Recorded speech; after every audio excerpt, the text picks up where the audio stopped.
Hari ini kita akan membahas tentang kata kerja, atau verb, verb, atau kata kerja adalah bagian dari part of speech, yang berfungsi untuk menunjukkan tindakan dari subjek, bisa juga menunjukkan keadaan.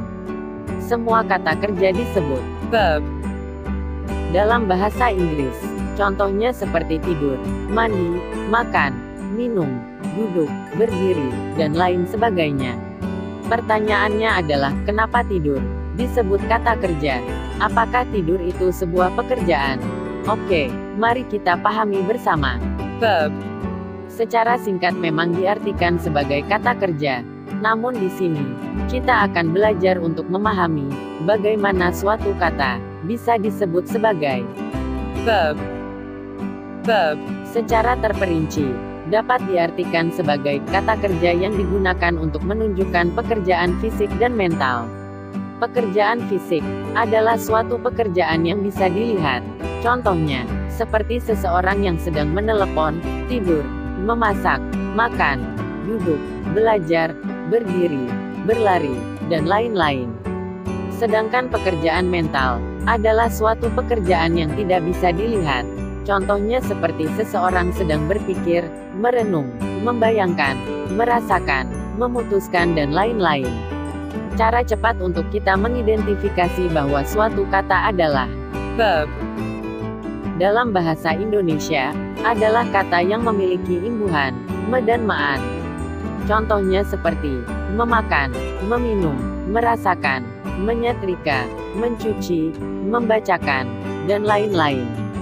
Tapi terkadang, ada juga yang merasa bingung dengan kata makan, minum, baca, cuci. Betul, kata tersebut adalah kata yang tidak baku.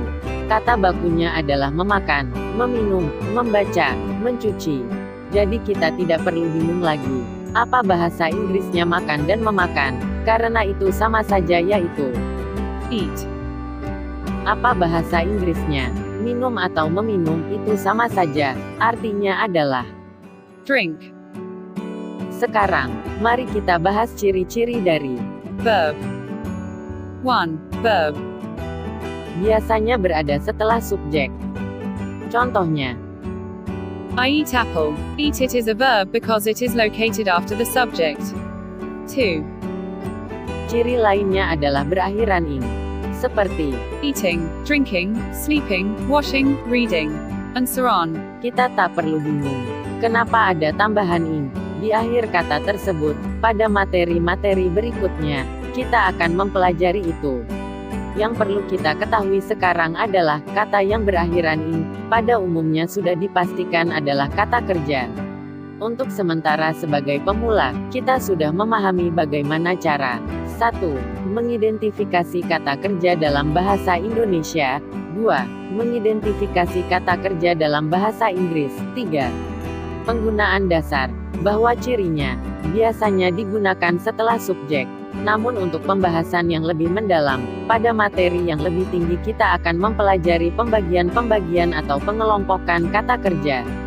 Semoga dengan 3 kemampuan menganalisa kata kerja yang kita miliki, dapat membantu kita dalam mengikuti banyak materi ke depannya.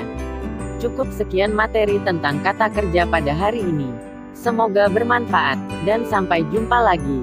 Semangat belajar!